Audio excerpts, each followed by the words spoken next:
Salama daholo eo andondrera sika anaraka anreto tsara ho fantatra manaraka ireto. Any Antsiranana tonga nitsidika ny asa fananganana ny Ekara François d'Assise ao mahavokatra ny filoham-pirenena Andry Rajoelina tamin'ity herinandro ity. Any Antsohihy indray anisan'ny toerana vaovao izay tian'olona akana sary fahatsiarovana ny tanànan'ny Antsohihy izay hita amin'ity sary ity. Alexandra Mamy Zafindramaro no teratany malagasy voalohany voatendry ho Howard Business Review Advisory Council. Izy no mitana ny orinasa antsoina hoe Jade Consulting Madagascar, misahana ny resaka consultance amin'izao fotoana izao. Any Manitsara miverina indray ny halatromby amin'izao fotoana izao. Ao Antsohihy omby very miisa 120 ny tratran'ny zandary ao amin'ny poste fixe Ambodimanary distrikany Antsohihy sy ny fokon'olona tamin'ity herinandro ity izay tsy fantatra ireo tompony. Eo amin'ny resaky ny mpanakanto indray dia matetika ianareo mpakafy ahy dia malaky mihitsy manohitra sy mifamaly amin'olona hafa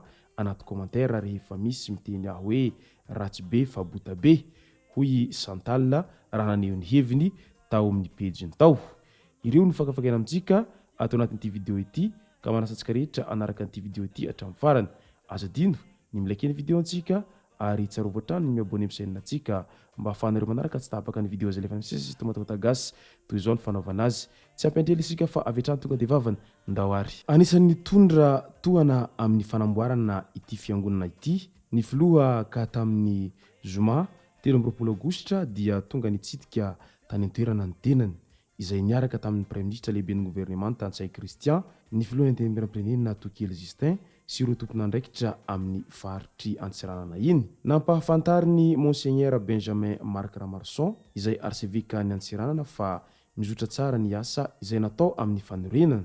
Natao ihany koa ity asa ity noho ny fitombony ireo mpino. Ity Monseigneur ity raha nitondra fanazavana mahakasika an'ity fotodrafitrasa izay fanamboarana trano ity. Mbola n'Antsiranana izay hatrany dia nisafidy ny tsangatsangana tany amoron-dranomasina ireo mpizahatany nandritra ny fotoanan'ny quartier libre ny tapany hariva ny alakamisy 12 Aogositra. Indrisy anefa fa nisy mpikambana iray avy amin'ny afafy FET avy any amin'ny diocèse n'Antsirabe no setroka ny rano ka nahatonga izao famonjanaina izao. Araka izany dia mpizaika iray avy any Antsirabe izay namonjy ny congrès Eucharistie nationale no namoy ny ainy any Antsiranana any amin'izao fotoana izao. Ka dia mirary fionona feno ho an'ny fianakaviany manamanjo izay vetia moatahoata gasy. Any Antsohihy indray dia anisan'ny toerana tsara vaovao izay tian'olona akana sary ny fahatsiarovana ny tanànan'ny Antsohihy ity hita amin'ny sary ity. Mahafinaritra ny aingam-panahy ny mpamorona anisan'ny miavaka amin'ny fisian'ny drakaka sy ny hatsarany izany ao Antsohihy. Raha ny fanazavana dia mbola tsy tonga amin'ny loko tena anaovana azy izy io fa mbola andalam-pamitana. Na dia izany aza dia efa betsaka ireo vahoaka izay maka sary amin'ity toerana izay mahasarika ny olona maro noho ny hakantony ao Antsohihy ity.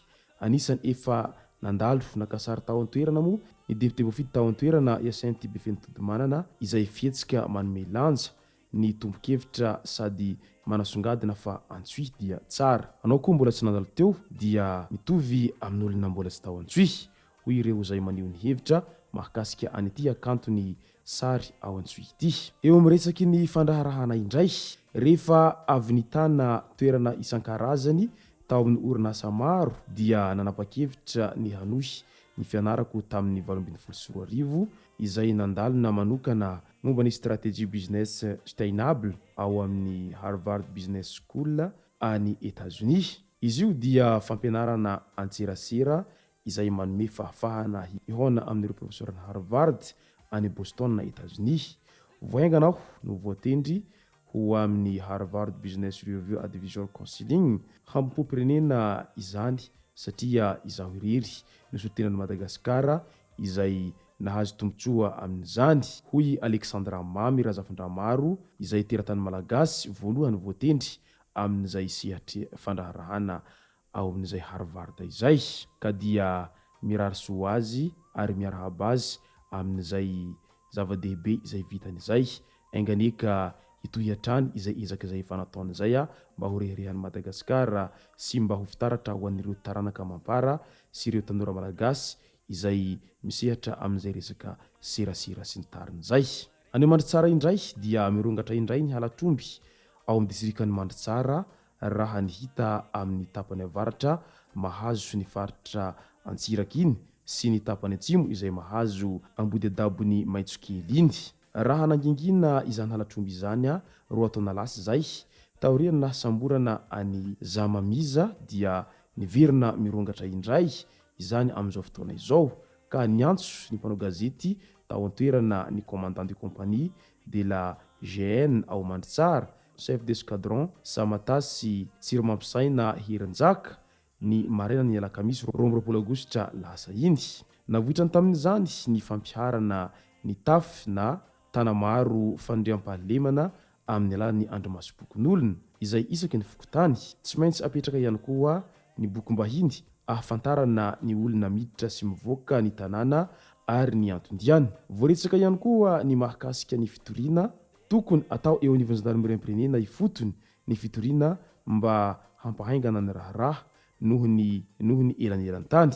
No azavainy mazava tsara nefa fa azo atao tsara ny manao fitoriana mivantana na plainte directa eny anivon'ny GP sy ny fitoriana eny amin'ny fitsarana na plainte à parquet izay mivantana ao anivon'ny fitsarana no ametrahana izany. Nampahafantatra ihany koa ity tompona andraikitra ity fa tsy misy vola na budget natokana fitondrasana olona nitoriana sy ireo olona izay voasambotra ho eny anivon'ny fitsarana ka andraikitra ny mpitora tanteraka ny mandohan'ny fandaniana rehetra mahakasika an'izany.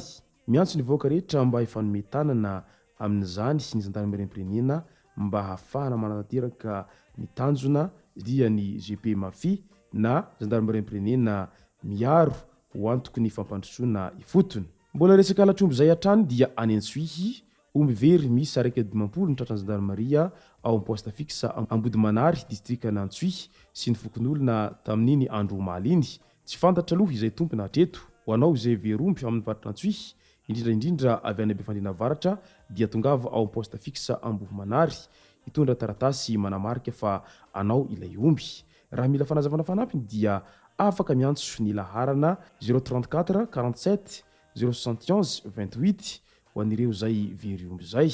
Eo amin'ny resaky ny tontolona zavakanto indray ny mpanakanto Chantal matetika ianareo mpankafy ahy dia malaky mihitsy manohitra sy mifamaly amin'olona hafa anaty commentaire rehefa misy miteny hoe ratsy be fahabota be sy ny maro hafa. Androany ahy hiteny hoe azavaliana fa aleo izy hanoratra ankahalalahana izay tiany hosoratana fa mafy amin'izy ireo ny fiainana dia izay no mba hanalany ny sorisoriny. De toute façon efa impiry nisy an'izany fa izaho anga izao maninona fa na izany aza dia misaotra ireo mpankafy foana ho iatrany ny mpanakanto Chantal raha nitondra fanazavany mahakasika an'izay fanakianana mahazo azy matetika ao amin'ny pejiny zay. Fa izay avy ety moatavata gasy aloha tena mahita fa i Chantal aloha de tena mpanakanto manja no sady mahafatifaty amin'le endriny botabota kely no sady tena aoka tena Chantal ne zany e. Izay aloha ny masaka azona rozy tao anatin'ity vidéo ity tomboko lasy tomboko vavy misaotra antsika rehetra nanaraka an'ity vidéo ity hatramin'ny farany. Azadiny ny milaiky ny vidéontsika ary tsara voatrany miabone amin'ny chaîne antsika mba hafanareo manaraka tsy tapaka ny vidéo zay rehefa misy tomboko gasy tomboko lasy tomboko vavy mankasitraka dia mirary soa.